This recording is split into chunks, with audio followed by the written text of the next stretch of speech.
Good afternoon, everyone. Welcome to the Contra Costa Taxpayers Association Lunchtime Speaker Series. And we have an outstanding presentation for you today. I will ask you all to remain muted while the speaker is doing the presentation. And please use the chat function. You can also use your hand up or hand down. The chat will be monitored as we go along. And I would like at this time, our speaker, I'll have him introduce himself. Marc is a member of Contra Costa Taxpayers and a Senior Policy Analyst with the Reason Foundation, and a great source of information for all of us. And so I'll let Marc give you a little synopsis about himself. And at this point, because I do not want to tarry, and I will try to keep this to an hour or less, for our friends who really do have a lunch hour. And I'll turn it over now to Marc Joffe. Thanks, Sue. Thanks, Sue. And great to have a chance to speak to everybody today about public finance in Contra Costa County. I am a numbers geek. I used to work for banks. I worked at Moody's Analytics. Then in my public policy career, I previously worked at the California Policy Center, now at Reason Foundation. And most of that has involved looking for numbers and crunching them and trying to come up with some policy relevant conclusion. So what I've done for this presentation is I've looked at some numbers for many different governments in Contra Costa County to see how they're performing with regard to other post-employment benefits. And let's get into that by explaining what other post-employment benefits are. So we've done a lot in the Taxpayers Association on public pension benefits. And as many of you know, many systems like CalPERS and CalSTRS are significantly underfunded. They may have about 70% of the money necessary to pay the retirement benefits that they've promised. And that creates a lot of strain, especially on cities across the state that are encountering increasing CalPERS contributions as CalPERS tries to get out of the funding hole that they've been in for some time. What gets less attention, though, is another type of employee or retiree benefit, which is retiree health care. So many governments have said to their employees, when you retire, you can stay on the health benefit plan. And back in, say, the 60s or 70s, when maybe many of these promises were made, that might not have been such a bad thing because back then it didn't really cost so much to insure an employee or retiree. But as many of you know, healthcare costs have escalated very fast over the last 4 or 5 decades, usually outstripping the rate of inflation. And it's now become an issue where people like me in their upper 50s or early 60s, may be looking at insurance premiums for a family of $30,000 a year.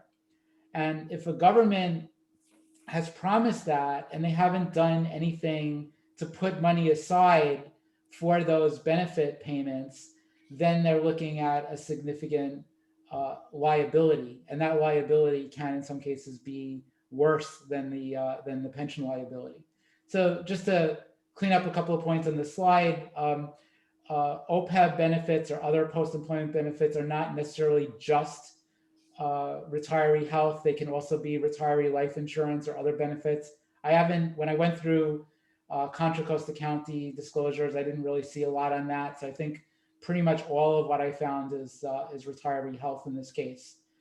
And it's really an issue of generational equity. So if a police officer, a firefighter, school teacher is providing services this year, 2021, all the compensation that they've earned for providing those services should really be expended or saved in 2021, rather than waiting 15 or 20 years for them to retire and then go, oh, well, we didn't actually put aside any money for their retiree health benefits.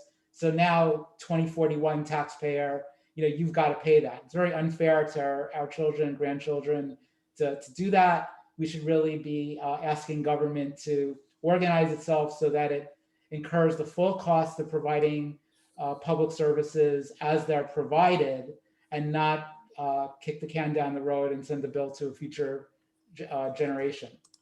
So let's get into some of the details of my study, where what we did is we pulled comprehensive annual financial reports for 30,000 governments across the country. And we found that if you add them all up, there are about 14,000 governments that have other post-employment liabilities, and those total $1.2 trillion nationally. And I guess when you think about 1.2 trillion, it's almost now a rounding error on our national debt, which recently reached $28 trillion. But relative to what state and local governments owe, it's actually quite a bit. The municipal bond market in the United States is about $4 trillion, so about 4 times that. And reported net pension liabilities are 1.6 trillion, so not much more than the 1.2 trillion in OPEBs. Now, it turns out that OPEBs follow a very different pattern from pensions. Pensions are widely provided and underfunded across most governments across the country, whereas with other post-employment benefits, many governments don't offer them, and some governments that offer them offer very modest benefits.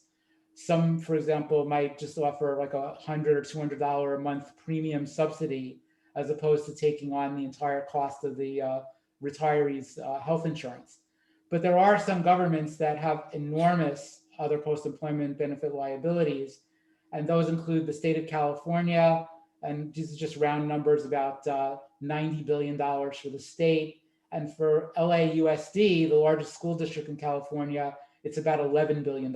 So those are really the big kahunas in California. Statewide, the liability runs about $180 to $185 billion.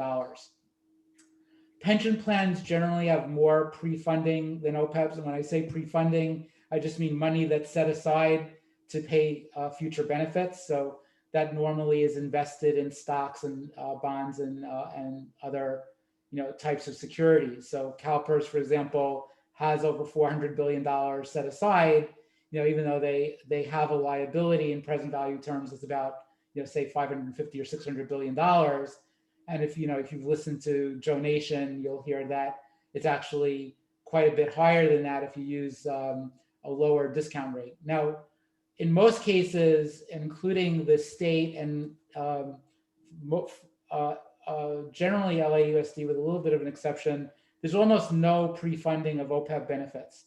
So as a result, the government accounting standards require that a more conservative discount rate be used for future OPEB payments of about 3.5% in 2019. That number is going to be lower for the 2020 financial statements that we're going to be analyzing. It's around 2.5% for 2020. So just to drop back and explain this a little bit more carefully, when a government reports or has to measure its other post-employment benefit liability, what it first does is it estimates how much it's going to be paying retirees in future years. So how much are they going to pay in 2021, 2022, 30 years out.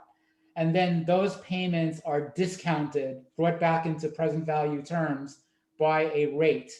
And that rate, again, is typically around 3.5%, unless it's one of those relatively rare governments that has started to fund their OPEB liabilities and has a plan to achieve full funding, in which case they're allowed to use a discount rate similar to what they'll use on a pension, which is often around 7%.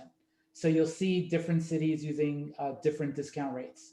Anyway, if you want to see more and learn more about OPEB benefits nationally, there's a link to my study here. If you'd like, I can send around these slides later or give you the link. So now let's move on to drilling down into Contra Costa County governments and seeing what we found out about those. So the bottom line is that of the $1.2 trillion in OPEB liabilities nationally, $1.8 billion of that belongs to governments in Contra Costa County. And here I've listed the 5 governments that have the largest share of that $1.8 billion. And it's in declining order by the amount of the net OPEB liability. These are the only 5 governments that have a net OPEB liability of more than $100 billion. So looking at the county, which is obviously the biggest unit of government, and so should be expected to have the biggest liability, the discounted value of their future retiree health commitments right now is $959 billion. And I should just clarify, this is all data from comprehensive annual financial reports dated June 30th, 2019. Governments have now started to file their 2020 reports. And so these numbers will change somewhat, but I think they're directionally correct for our purposes. So 958 billion of liabilities offset by $308 billion of money that the county has set aside. And that's actually pretty good, although it's only 32% funded relative to most governments in the United States, which typically are 0 to 10%. That is very good for the county to have so much pre-funding. So that's a good sign. Another thing that's a little bit worrying, though, is when you look at the ratio of the liabilities to the total revenues that the county collects, that's 57%. So this is almost like a debt to revenue ratio. We found that in the study, the worst governments had an OPEB liability to total revenue ratio of over 350%. There's certain school districts in New York State, for example, that fit that category. So there's nothing in Contra Costa County that approaches the worst nationally. As I said, 350% or more for 7 school districts in New York State. But 57% is not a low number. It's a pretty significant amount.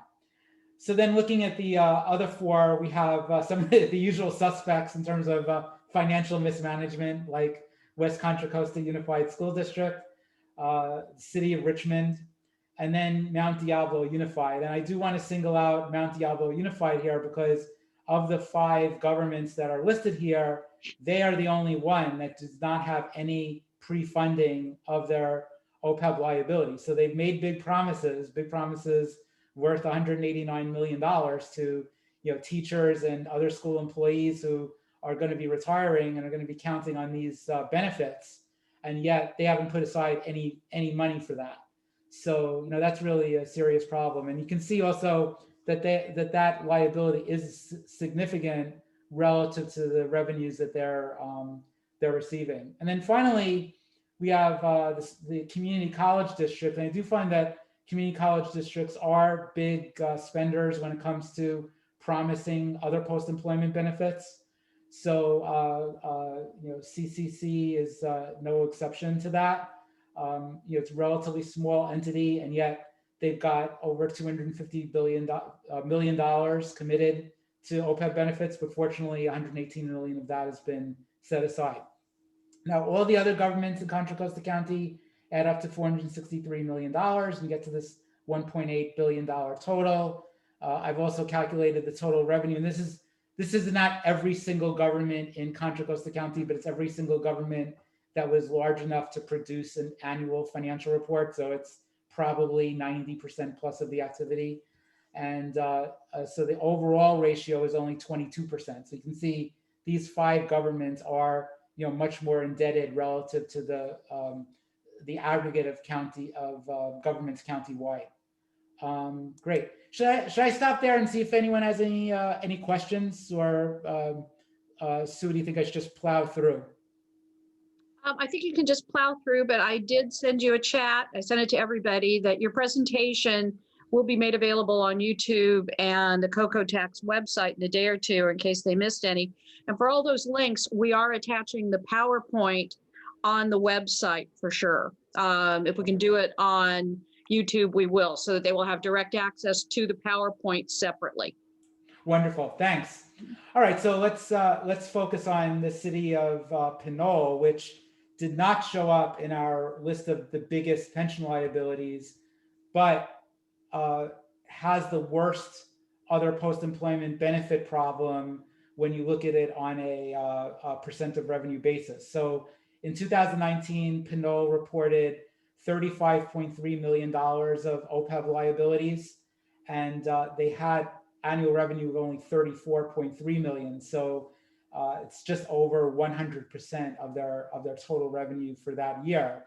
And they do have a pretty aggressive benefit. What they do is they pick up the insurance premium at Blue Shield, Kaiser, or the public employer retirement system, CalPERS choice, and that runs to $1,907 per family, and they've not set aside any pre-funding for that. So every year, every retired employee at Pinole, needs to get $23,000 in OPEB benefits, and they haven't set aside any money for that. Now, they did tighten up their vesting in 2010.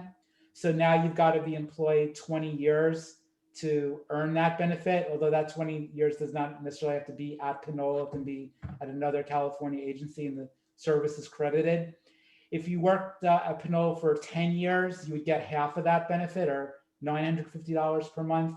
And then it gradually goes up from the 10-year 50% vesting to the 20-year 100% vesting. So this is a big problem for Pinole. I think it's something that the council really should start paying attention to.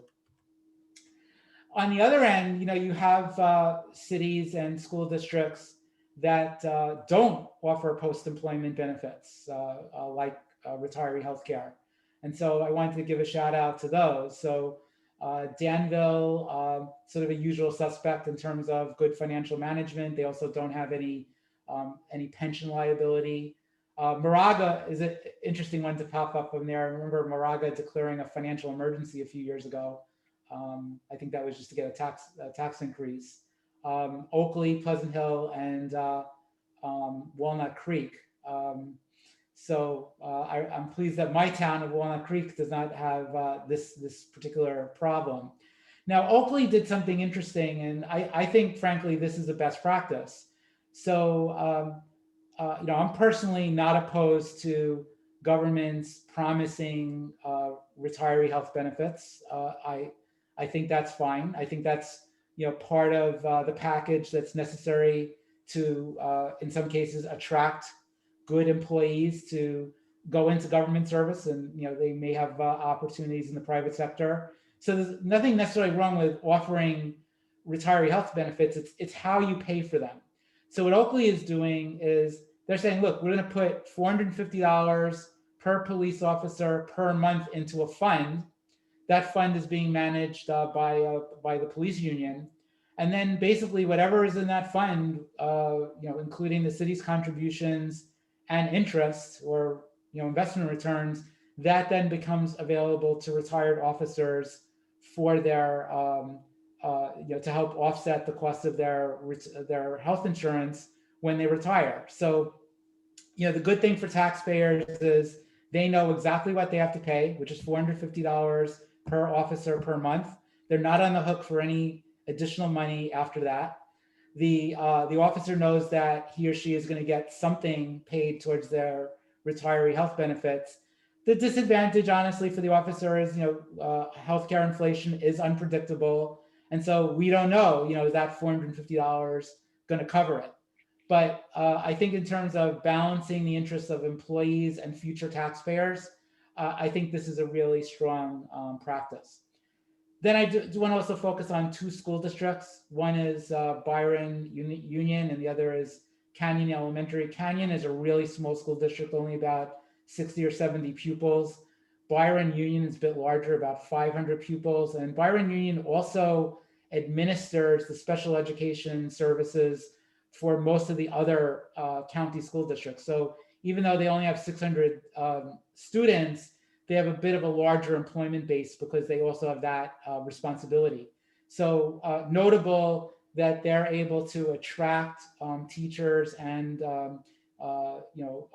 classified employees without necessarily having to offer retiree health benefits. And you can get there by providing people with a higher salary or providing other benefits while they're employed, so that maybe they're not necessarily looking for that OPEB offering as a condition for taking the job. So in terms of solutions, what can we do in Contra Costa County to begin bringing this $1.8 billion liability down, and nationally, what can we do to start tackling this $1.2 trillion liability? So the American Rescue Plan Act, known by many people as the COVID Relief Act or the stimulus bill that was passed last month, included $350 billion for state and local governments. There are a couple of conditions on that aid. One of those conditions is that it can't be used to provide a tax cut. Another condition is that it can't be used to make a payment into a pension system.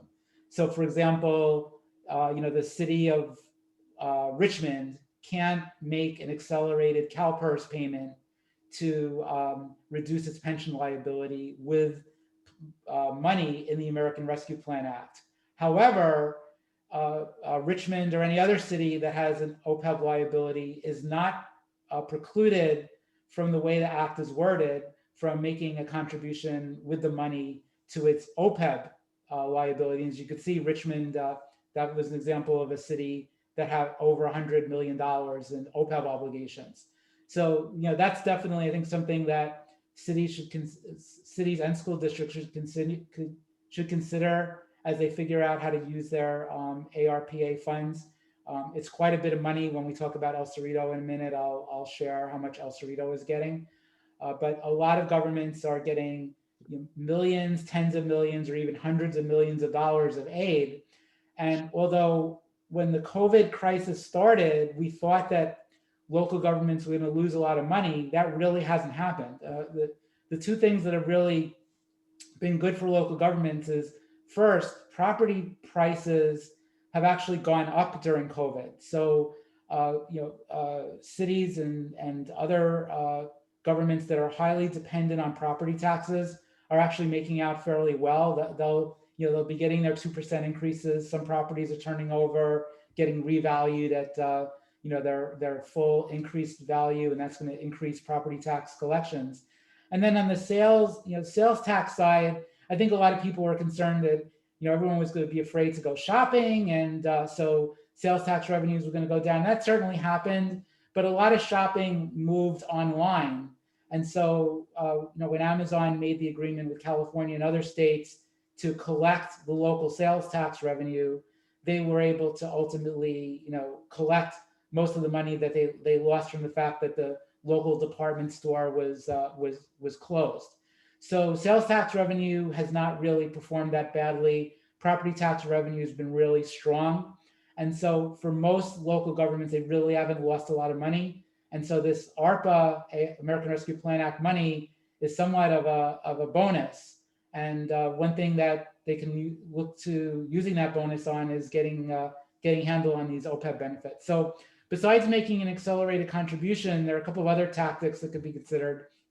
One is, I've talked to an insurance company recently that would love to take over a city's OPEB liability. So make a one-time payment to the insurance company, and then the insurance company is then responsible for paying the retirees at that point. They take on the risk of medical healthcare inflation and so forth.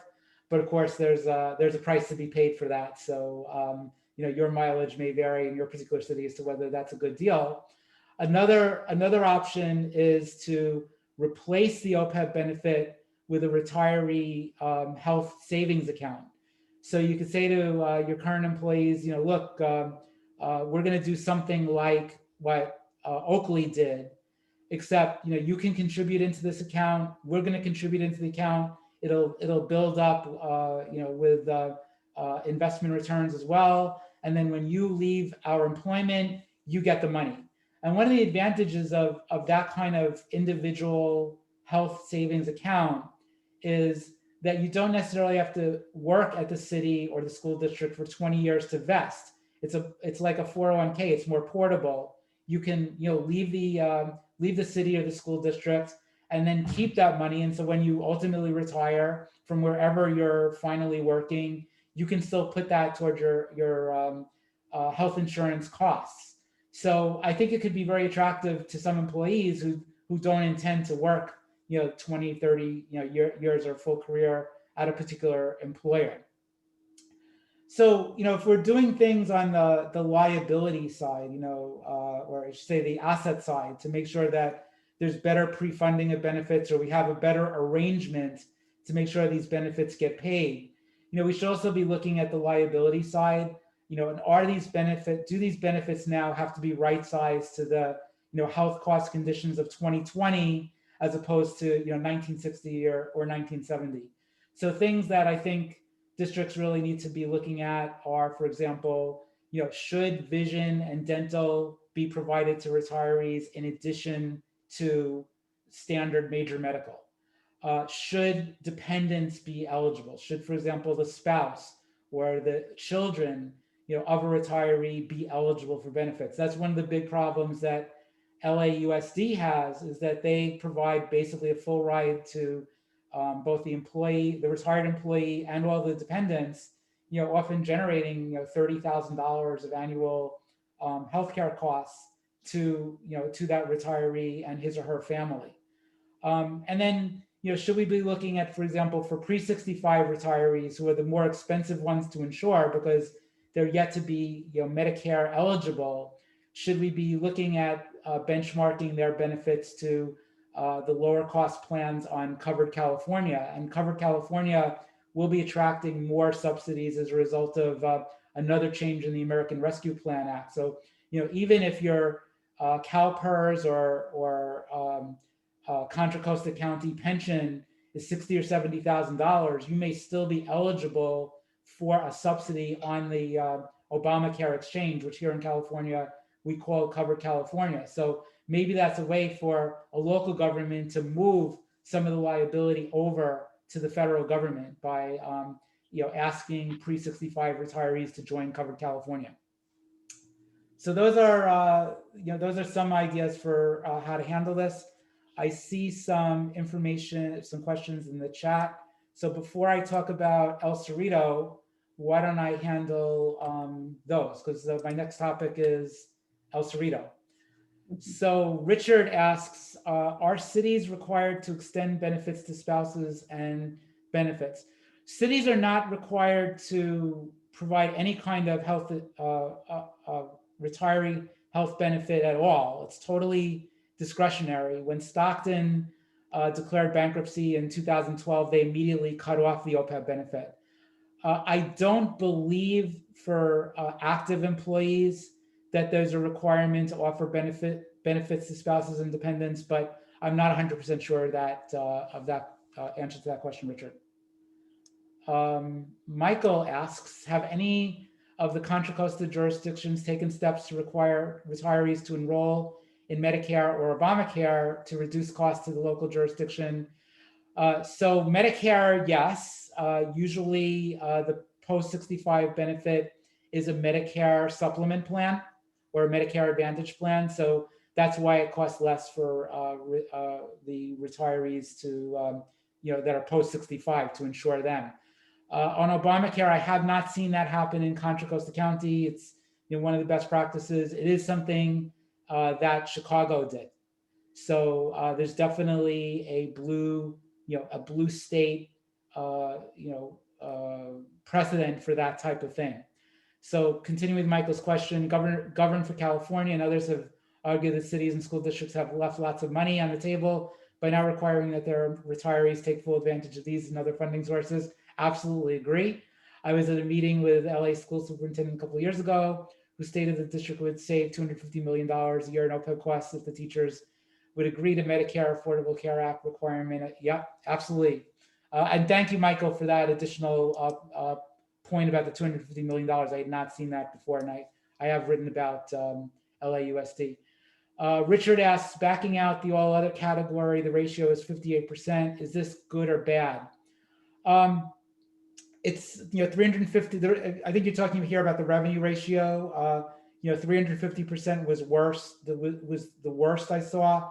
I think the national average was in the range of 10 to 20%, but remember that includes a lot of zeros because a lot of governments nationally, I mean, when you get into, Midwestern states, red states like South Dakota, Idaho, Nebraska, it's the exception rather than the rule that you're going to be seeing an employer-funded OPEB benefit. So there's a lot of things that are weighing down that average. But in terms of, say, comparing to New York State, which is really, New York State has a per taxpayer OPEB cost of something like $16,000 when you consider all the state and local governments. With California, it's about half of that. So we're certainly in Contra Costa County not nearly the worst when it comes to some of these ratios. All right, so people. Oh, one other question came in. Let's see. Jim wants to know: has the sales tax revenue during the pandemic gone up, stayed the same, or been reduced? I don't have current numbers on that, Jim. I think it's slightly down, but in the range of 0 to 5%. So now I'm going to go on to a second topic, which sort of decided to airdrop in as a result of a recent report that came out from the State Auditor's office. Just explaining my sort of relevant point of my background a little. When I was at California Policy Center, I used to do rankings of local governments by their fiscal capacity. That work was based on some research I had been hired by this to do by the state treasurer back in 2012 and 2013, when there was a fear that there was going to be a spate of local government bankruptcies, which didn't actually turn out to occur. Since Stockton and San Bernardino, we haven't seen any further bankruptcies, which is actually something I predicted in my report. I think a lot of us who are more on the fiscally conservative side often get a little bit too afraid of what's going to happen. Cities do have a lot of ways of getting revenues and controlling costs. They have a lot of ability to get money from the federal government. So I think predictions of a lot of bankruptcies now are overly pessimistic. And I think now with the money that's coming in from the American Rescue Plan Act, we won't see that much. But anyway, so I did those rankings for the California Policy Center, and then I eventually got a call from the State Auditor's office, and they're like, we need to come up with a methodology for deciding which cities are considered to be high risk local governments, because the state has passed the high risk local governments law that requires that we identify and audit those cities, and we need a methodology. So they developed a methodology, for assessing the different governments, and they look at 10 different financial ratios when they do that. And it's pretty similar to some of the ratios that I looked at. The most important ratio is general fund balance, and then as we get into El Cerrito, you'll see why El Cerrito did so poorly on that. But they look at pensions, other post-employment benefits, many other aspects. They look at cash and short-term investments as well. So they ranked over 450 cities based on their 2019 financial statistics. And on this slide, I'm showing you on the left the worst. So this is from worst to first. So the lower number, the worse you are. The higher number, the better you are. So these were their rankings in the Bay Area. So the worst city in the Bay Area was Richmond, and then El Cerrito was second, and they had the sixth worst score across the 450 cities in the state. And then you can see some communities that are outside of Contra Costa, like Oakland, Albany. A little disappointed in my former town of Albany doing so poorly, but there they are at number 16. San Rafael and Vallejo. Vallejo is a little scary. They were bankrupt in 2008. So it's a little disappointing that they're once again, on the bad list, because Stockton has actually improved quite a bit, and they're actually now considered to be a pretty strong entity by comparison. So then, just looking at the right side, you can see that there are some Contra Costa cities there: Moraga, Danville. Again, these are cities that don't offer other post-employment benefits. So there seems to be a bit of a correlation there. Lafayette seems to be our strongest city in Contra Costa County. They don't provide pension benefits, but oddly enough, they have started to provide a defined OPEB benefit. So it's not very large. Their liability is not very large yet, but I was a little disappointed to see them, not take such a fiscally strong practice by bringing that on. I think that what they should be doing is looking at rank 431 Oakley, which does not have the kind of strong socioeconomic statistics that Lafayette does, and yet they're basically at the same level in this survey. So I think maybe they should be looking at practices at Oakley as opposed to providing a predefined benefit that's not adequately funded and then foisting that onto future taxpayers. Now, just to sort of square the circle with El Cerrito, it was a little controversial when we started drilling into El Cerrito's numbers. They said in their comprehensive annual financial report that they did not offer other post-employment benefits.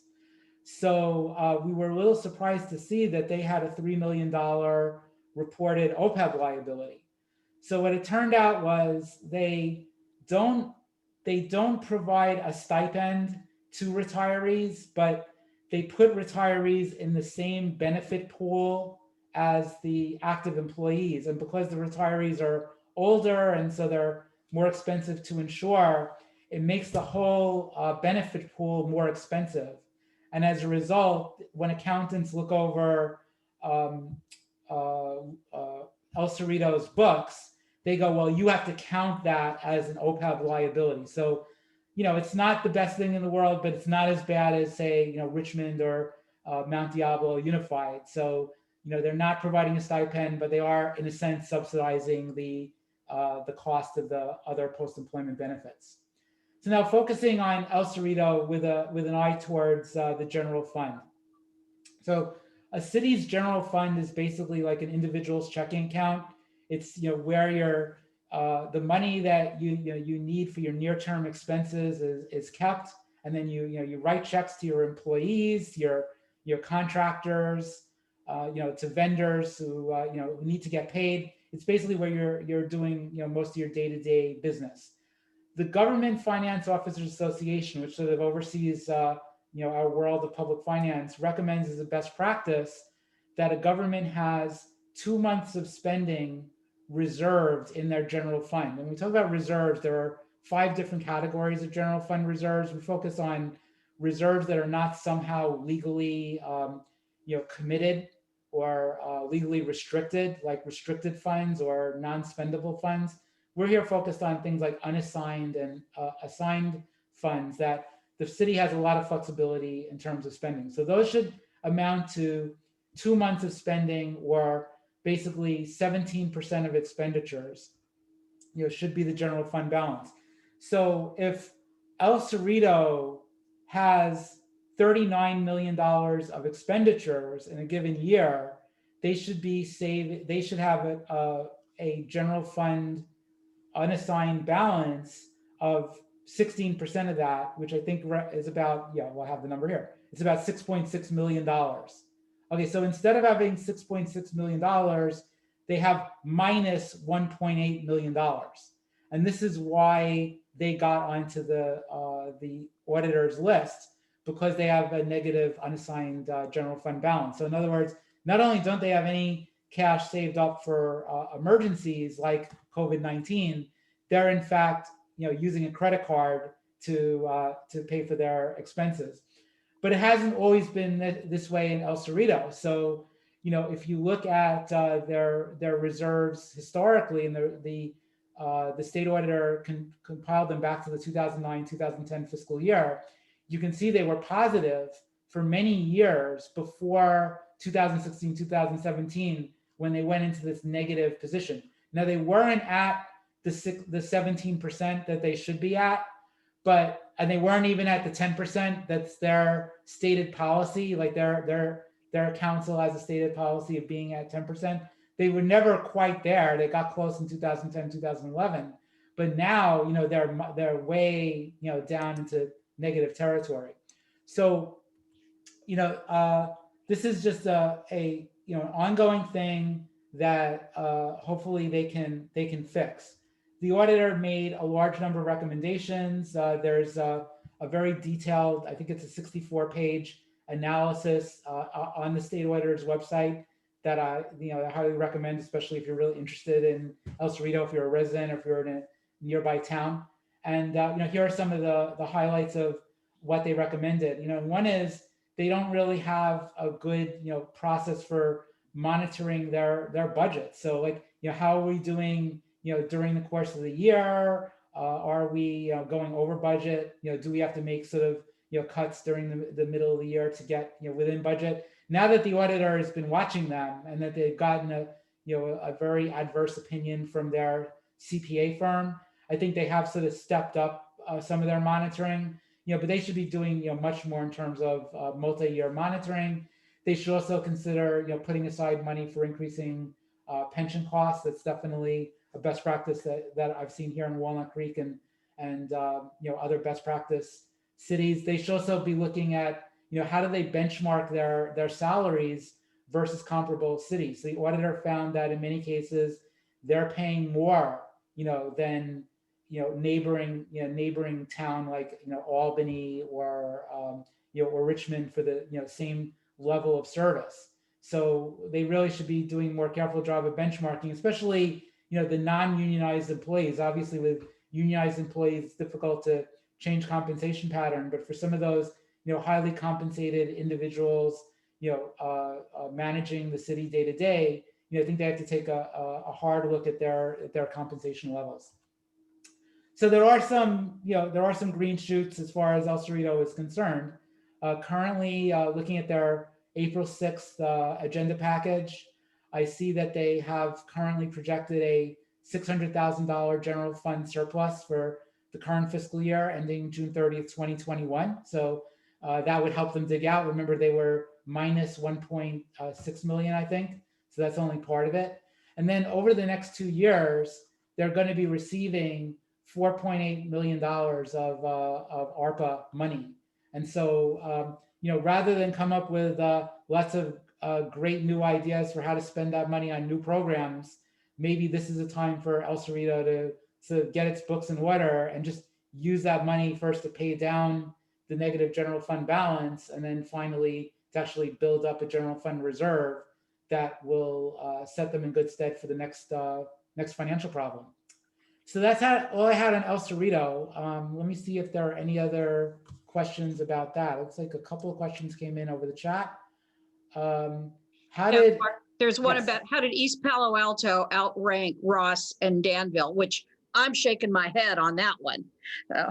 Okay, so I have to confess that I do not have the detailed information about all 450 cities in the study. So I can only answer you in a very generic way.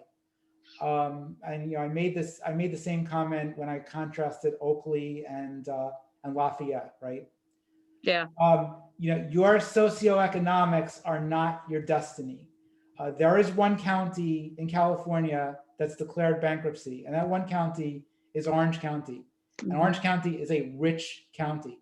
So just because you got a lot of highly rated properties and a lot of high net worth individuals and a lot of people making big salaries, that doesn't mean you're a fiscally responsible city. And if you have limited resources, but you manage those resources carefully by, for example, maintaining a strong general fund balance, not promising post-employment benefits that you haven't saved money for, you can do well on an analysis like this. So I think it's really, really important to not just say, oh, well, everyone in this city is poor. So this is, it's like Detroit. We think about Detroit, and yes, it happens that there's a coincidence that Detroit has an incredibly high poverty rate and it went bankrupt. But you can have cities that have poor people dominating, but they just manage themselves more carefully. So that would be my general answer to that. I don't think anything else on El Cerrito, right, Sue? Yeah, I'm not seeing anything coming in. I will tell you that I'm aware that tomorrow El Cerrito is holding a town hall meeting to address the negative audit that they received. And I think it's more for community information and input. And I can tell you, we have a number of people that have been contacting CoCo Tax about they intend to go and check it out, and what happened and why did it happen, and what are they going to do about it. So this is something that is big news for the people in El Cerrito who recently just voted in their real property parcel tax and have become a charter city. And now they're in deeper financial doo-doo than when they were before. So people can judge accordingly. And even if you're not in El Cerrito, you may want to go to the meeting or watch the meeting. I think it's both available on Zoom as well as in person. I'm not sure about that. And Danny Wells just sent us a note about the State Auditor dashboard, which, Mark, you know quite well. Yep. And before we wrap up, if you could say a couple of quick words about the State Auditor dashboard that impresses the heck out of me and is just a wealth of information. Yeah, well, that's this slide was based on that dashboard. Definitely, it's